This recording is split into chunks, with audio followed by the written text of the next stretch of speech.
2023లో share market బాగా పనిచేసింది. ఈ టైంలో పెట్టుబడిదారులు బాగా డబ్బు సంపాదించారు. నిఫ్టీ ఏడాది పొడవునా దాదాపు 20% రాబడి అందించింది. ఇది 2021 తర్వాత ఎక్కువ. కాబట్టి 2024లో మార్కెట్ పనితీరు 2023 లాగానే ఉంటుంది. 2024లో కూడా 20% రాబడిని ఆశించొచ్చా? 2024లో మార్కెట్కు ట్రిగర్లు ఏంటి? మార్కెట్ కోసం అవుట్లుక్ ఏంటి? మార్కెట్లోకి ప్రవేశించడానికి ఇదే కరెక్ట్ టైమా? ఇప్పుడు ఈ విషయాలు చూద్దాం.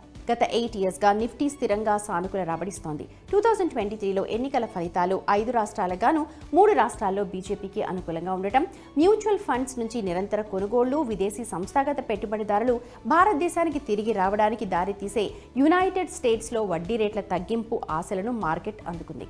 అయితే 2023లో దాదాపు 13% రాబడులు గత 2 నెలల్లోనే రావడం ఇక్కడ చూస్తున్నాం. రాబడుల పరంగా డిసెంబర్ 2023లో అత్యుత్తమైన నెల. 2024లో మార్కెట్ మళ్ళీ 20% రాబడిని అందిస్తుంది. మరి మార్కెట్ విలువ ఎంత? ప్రస్తుతం నిఫ్టీ ప్రైస్ టు ఎర్నింగ్ నిష్పత్తిలో దాదాపు 23 వద్ద ట్రేడ్ అవుతోంది. ఇది గత 10 ఇయర్స్ సగటు PE మల్టిపుల్ కంటే ఎక్కువ. కోటక్ సెక్యూరిటీస్ ఇటీవల నివేదిక ప్రకారం నిఫ్టీ వాల్యుయేషన్ 20% ఎక్కువగా ఉంది.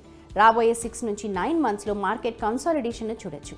ఇప్పుడున్నట్టుగానే వచ్చే కొద్ది నెలల పాటు మార్కెట్ ఉండొచ్చు. ఈ సంవత్సరం సంస్థాగత పెట్టుబడిదారుల కొనుగోళ్ల కంటే ఫండమెంటల్స్ పై దృష్టి సారిస్తుంది. బ్రోకరేజ్ సంస్థల ప్రకారం 2024 లాస్ట్ నాటికి నిఫ్టీ 21,834 స్థాయికి చేరుకుంటుంది. మార్కెట్ నిపుణుడు అంబరీష్ బల్గా మాట్లాడుతూ, మార్కెట్లో వాల్యుయేషన్లు ఖరీదైనవి, ముఖ్యంగా చిన్న మధ్య తరహా షేర్లకు. మార్కెట్ గణనీయమైన కరెక్షన్కు ఎప్పుడు ఎంతవరకు చూస్తుందో అంచనా వేయడం ఒక ఛాలెంజింగ్గా ఉంది. అయితే కంపెనీల లాభాల పెరుగుదల ఆధారంగా మార్కెట్ ముందుకు సాగింది. అందువల్ల అధిక లాభాల గురించి ఆందోళన ఉంది.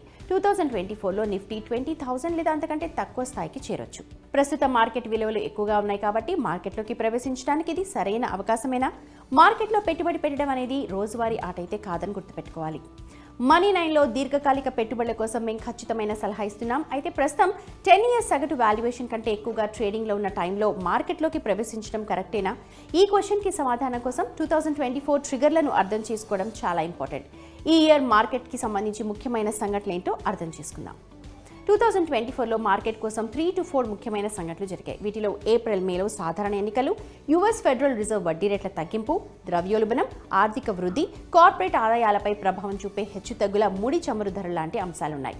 ఇక నాలుగో దాన్ని చూస్తే అది 2023 చివరి 2 నెలల్లో సుమారు 75,000 కోట్ల గణనీయమైన ఈక్విటీ పెట్టుబడుల తర్వాత విదేశీ సంస్థాగత పెట్టుబడిదారుల కొనుగోలు కార్యకలాపాలు జరిగాయి. అయితే ఈ సంవత్సరం విదేశీ పెట్టుబడిదారులు కొనుగోళ్లను కొనసాగిస్తారా లేదా అన్నది చూడాలి. ఇప్పుడు 2024 అవుట్లుక్ గురించి మాట్లాడుకుందాం. స్టాక్ మార్కెట్ నిపుణుడు సంతోష్ సింగ్ చెప్పింది ఏంటంటే, మార్కెట్ వాల్యుయేషన్లు ఎక్కువగా ఉన్నప్పటికీ నెస్లే, బ్రిటానియా మొదలైన ఎంపిక చేసిన స్టాక్లలో మంచి రాబడి వచ్చే అవకాశం ఉందని అంటున్నారు. నిఫ్టీకి కీలకమైన స్థానాలను చూస్తే 21,050 ఇంకా 20,300 ఇవి మద్దతునిస్తాయి.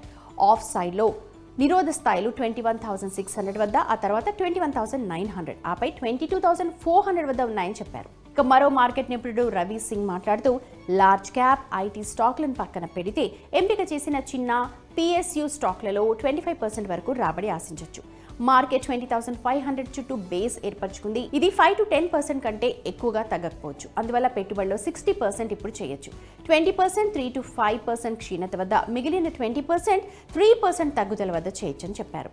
మొత్తం మీద 2024 ఇయర్ 2023 లాగా మార్కెట్కు అనుకూలంగా ఉండద్దని అంచనా వేస్తున్నారు. ఎందుకంటే అధిక స్థాయిల వద్ద భారీ లాభాల స్వీకరణను పరిగణలోకి తీసుకోవచ్చు. అయితే ఎంపిక చేసిన స్టాక్లలో మంచి రాబడి ఇప్పటికీ అవకాశం ఉంది. సో ఎంచుకున్న బ్లూ చిప్ స్టాక్లను తగ్గుదల నుండి రక్షించడానికి మ్యూచువల్ ఫండ్స్ లేదా ఇండెక్స్ ఫండ్లను పరిగణలోకి తీసుకుని మీ పెట్టుబడి వ్యూహాన్ని రచించుకోవచ్చు.